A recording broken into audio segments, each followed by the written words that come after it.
Ang pang-apat na nagustuhan ko dito guys ay yung sensitivity niya ng pacing dahil sa ang bilis niyang pumick up kung ano ang pacing ng takbo ko. So ito guys ang Amazfit Active 2, nagamit ko to sa walking, sa easy run, sa speed run, sa interval training at sa long run. So tara pag-usapan natin ito. Nga pala guys, hindi ko na ito ma-compare dun sa previous version niya kasi naipamigay ko na yung previous version nito. Ang nakatanggap nun ay taga Mindanao. Disclosure, itong watch na ito ay pinadala sa akin ng authorized sellers ng Amazfit Active 2 na nakabase guys sa Shopee at TikTok Shop para i-test at gawa ng review. Pero hindi ako binabayaran para i-test at gawa nito ng review at lahat ng sasabihin ko dito ay basic experience ko. So bago natin ito pag-usapan, baka pwede mo naman i-like yung video ko, pasubscribe na rin ako. Wala naman bayad to guys, malaking tulong ito sa paggagawa ko ng video na ina-upload dito sa YouTube. Maraming salamat po sa inyo. I-unbox ko muna sa inyo guys para malaman nyo bukod dito sa watch kung ano pang kasama nito sa box. So buksan na natin ito guys.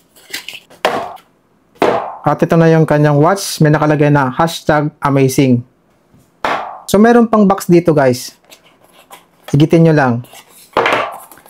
So, nandito yung manual. Tapos yung kanya magnetic charger. USB Type-C. So, tanggalin ko guys yung kanyang sticker.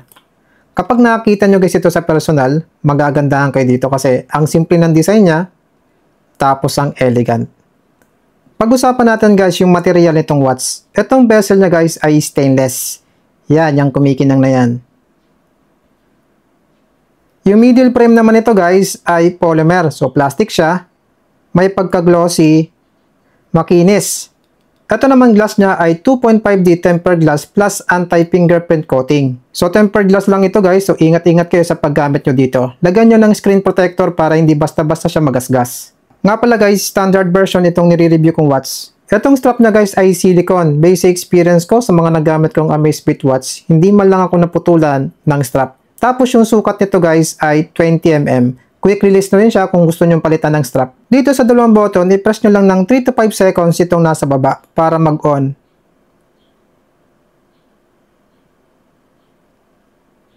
Tapos i-release nyo. Nag-vibrate. Amazfit.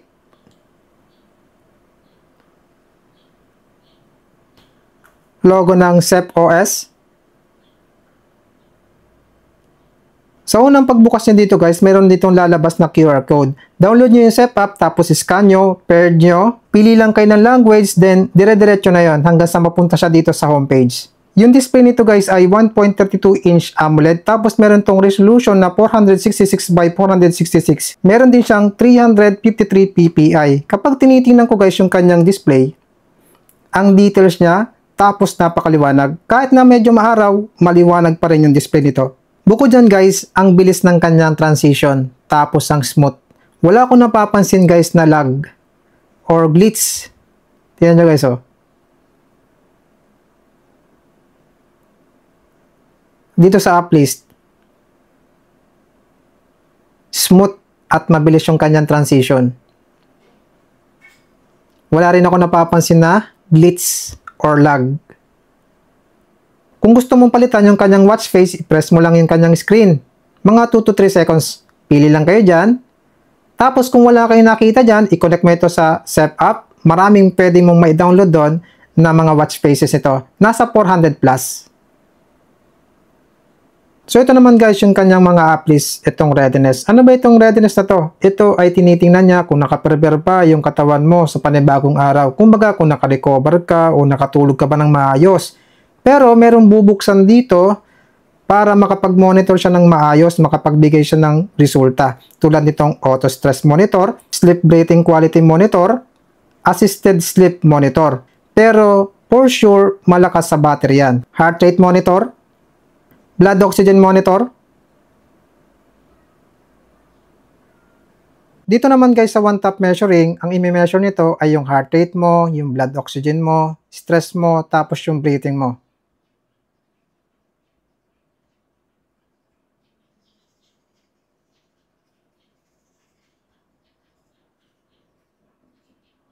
Dito naman guys sa workout niya, meron itong 164 sport modes tulad ng outdoor running, walking, free training, high rocks race, strength training, treadmill, outdoor cycling, indoor cycling, pool swimming, track run, climbing, elliptical, rowing machine, yoga, jump rope, tennis, stair climbing, snowboarding, at meron pa dito. Tingnan pa natin dito sa run and walking.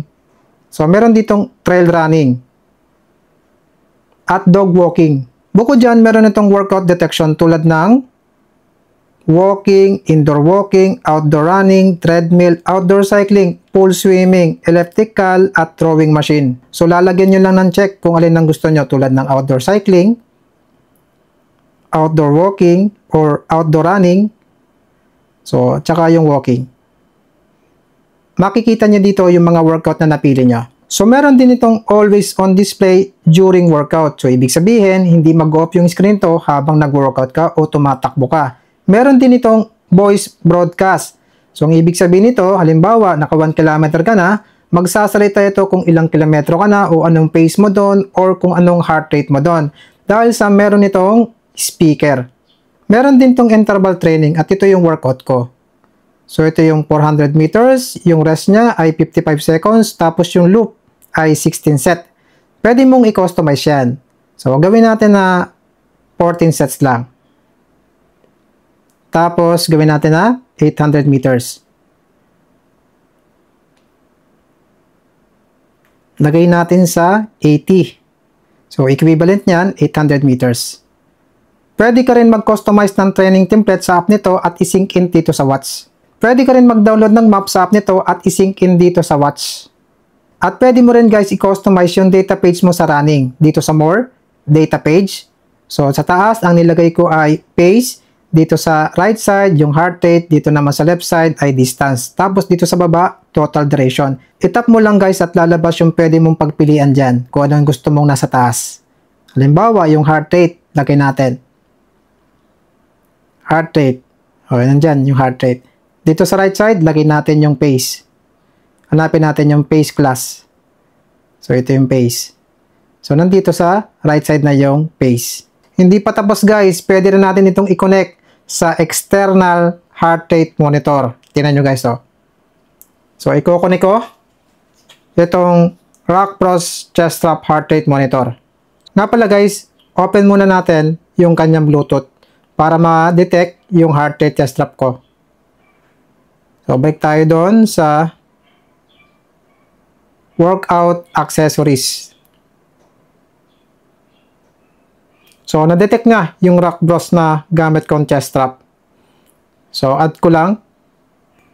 Connecting. Added successfully. So, yun. Detected yung Rock Bros Heart Rate Monitor. So, itong 74 na ito na heart rate ay galing ito sa external Rock Bros Chest Strap Heart Rate Monitor. So, tingnan naman natin guys kung pwedeng i-connect naman dito sa armband ng Rock Bros. External heart rate monitor din ito. So, nakita niya yung Rock Bros. Add natin.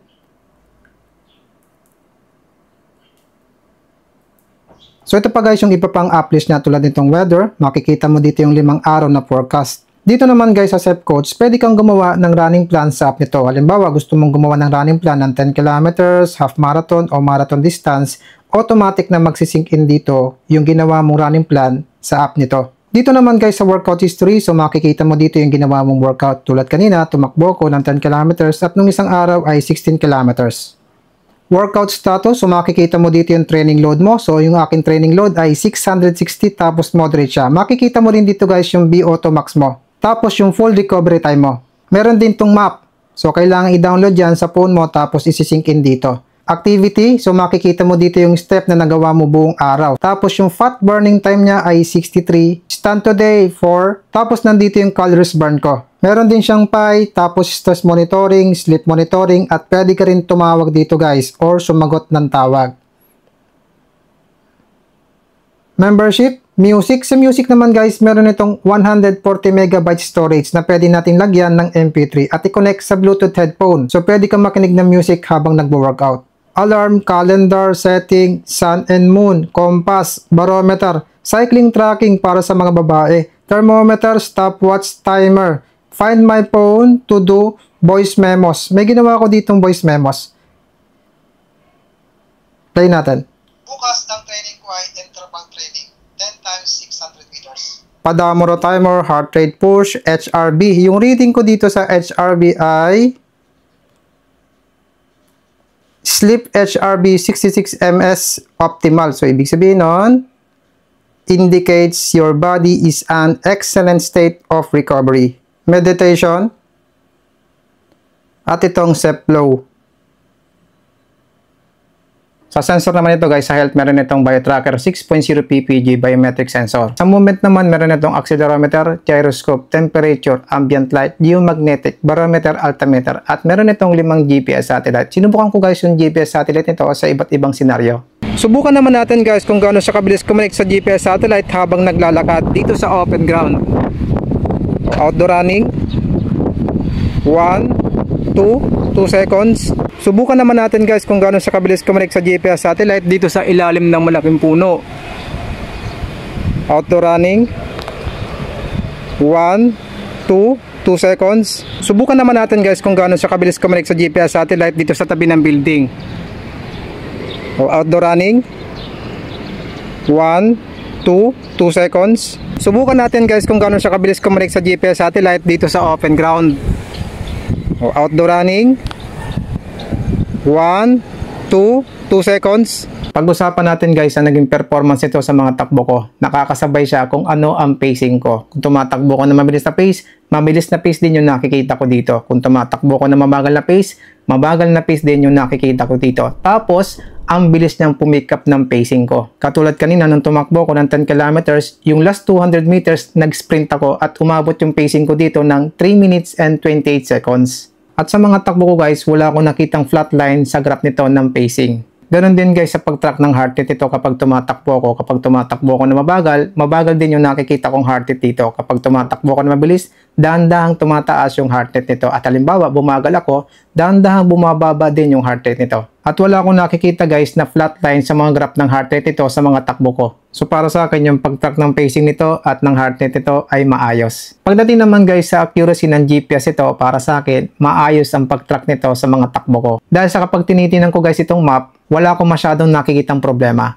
Kahit napapadaan ako sa mapuno. Pero nung napadaan ako dito sa may malaking planta, may konting difference pa rin. So sa tingin ko normal lang yan, lalo na kung mataas yung building. Nangyayari din yan sa iba kong mga running watts. Pag-usapan naman natin guys tungkol sa battery nito. Nung tumakbo ko ng 10 kilometers, oras 58 minutes, ang nabawas sa battery nito ay 8%. Naka-keep on screen ito habang tumatakbo ko. So kung hindi naka-keep on screen ito habang tumatakbo ko, mas mababa yung mababawas dito na battery. Sa 16 km na takbo ko dito, oras 1 hour and 47 minutes, naka-keep on screen ito at may music, ang nabawas sa battery niya ay 15%. Tapos kapag hindi ko ginagamit itong watch at nandito lang sa mesa, naka-standby mode lang, ang nababawas lang sa battery niya ay 2% to 4% sa 24 hours. So para sa akin guys, makunat na rin yung battery nito. Pero syempre, depende pa rin yan sa paggamit nyo dito. Kung gagamitin nyo yung lahat ng function nito, makaka-reduce yan ng battery life nito. Pag-usapan natin guys ang nagustuhan ko sa watch na to at hindi ko nagustuhan. Unahin ko na sa nagustuhan ko. Unang-una, ang premium ng pagkagawa sa kanya guys. Para siyang 15,000 pataas kung tingnan. Tapos napaka-sporty niyan tingnan din guys. Ang gaan din. Nagustuhan ko din guys yung interface niya tapos yung system niya dahil sa wala akong nakitang glitch dito, ang bilis niya mag-response, walang lag. Parang sobrang mamahalin yung gamit kong running watch. Ang pangatlong nagustuhan ko dito guys ay kahit na single band lang ito, mabilis connect sa GPS satellite at maayos ang pag-track ng GPS satellite sa takbo ko. Ang pang-apat na nagustuhan ko dito guys ay yung sensitivity niya ng pacing dahil sa ang bilis niyang pumick-up kung ano ang pacing ng takbo ko. Ang pang-limang nagustuhan ko dito guys, meron siyang on and off ng Bluetooth. Importante yan para makatipid tayo ng battery nito. Pang-anim na nagustuhan ko dito guys, pwede siyang i-connect sa external heart rate monitor. Ang pang-pitong nagustuhan ko dito guys, sa presyo nito na nasa 5,000 plus, pwede kang mag-sync in dito ng running plan. So ito naman guys, ang hindi ko nagustuhan sa watch na to. Unang-una, single band lang siya, hindi siya dual frequency. At ang pangalawang hindi ko nagustuhan dito guys ay yung kanyang glass. Pa-curve kasi guys, may hirapan tayong makahanap ng screen protector nito na tempered glass. Ang mahanap lang natin dito, yung may lalagay lang natin dito ay yung film na screen protector. So yan lang po muna masabi ko sa watch na ito. Kung interested po kayo, ilalagay ko po sa description na link kung saan mabibili. Available din po ito sa TikTok ko. Search nyo po yung Jobs TV, tap nyo po yung showcase, makikita nyo po itong watch na to. Maraming salamat po sa panonood at run safe po.